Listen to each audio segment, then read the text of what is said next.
Let's get to what's happening right now. Developing news this morning, a frantic underwater search for survivors is now underway in the frigid waters off the coast of Italy. That is where this luxury cruise ship toppled into the sea after it ran aground Saturday. Thousands of passengers, including over 100 Americans, they managed to escape. One described the ship's evacuation as absolute chaos. Everyone was trying to fight their way onto a boat, and the crew members were having to knock people back. The crew members were definitely having a hard time controlling the situation at that point. Well, the half-sunken vessel's torn hull, it's now lying on its side. The divers are trying to find at least 17 people still missing in this wreck, and the ship's captain is under arrest.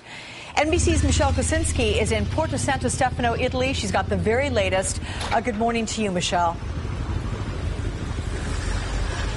Hi, Alex. You know, the press here is calling this the Italian Titanic. At least 3 people have lost their lives.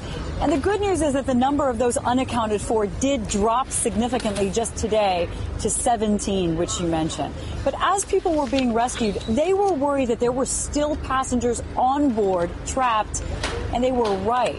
This happened Friday night, and the latest rescue was this afternoon.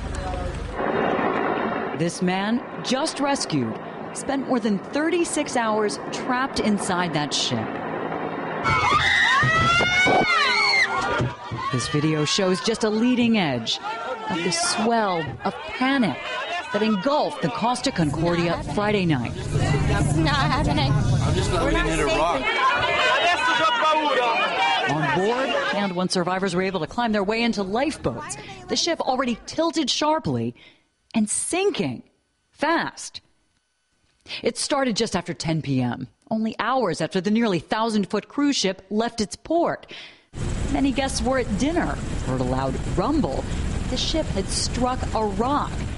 Lights out, dishes crashing, sending more than 4,000 passengers and crew scrambling for an escape.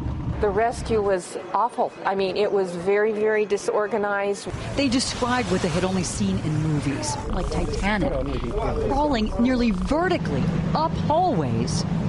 Some said it took more than an hour for lifeboats to be lowered.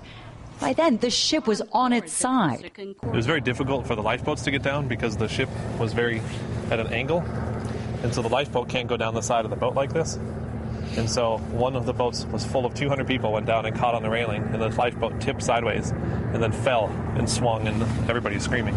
It took us 5 tries on different boats to get on. My husband and I finally got on.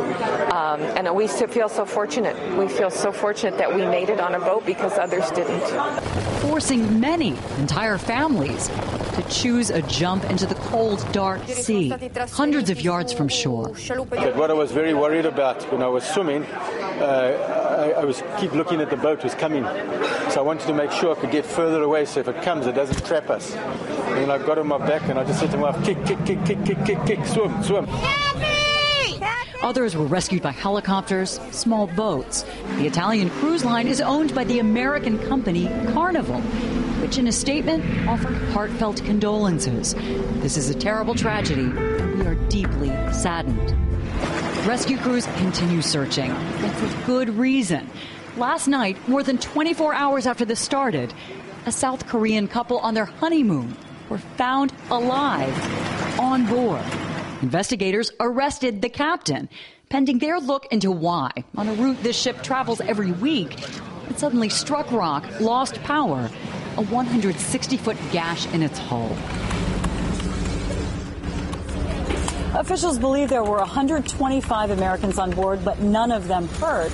And that captain, who's been arrested under investigation for manslaughter and abandoning ship, has just been quoted as saying that his navigational charts showed the water was deep enough to be where he was, but that they did not show the rock that he hit. He also denies abandoning the ship.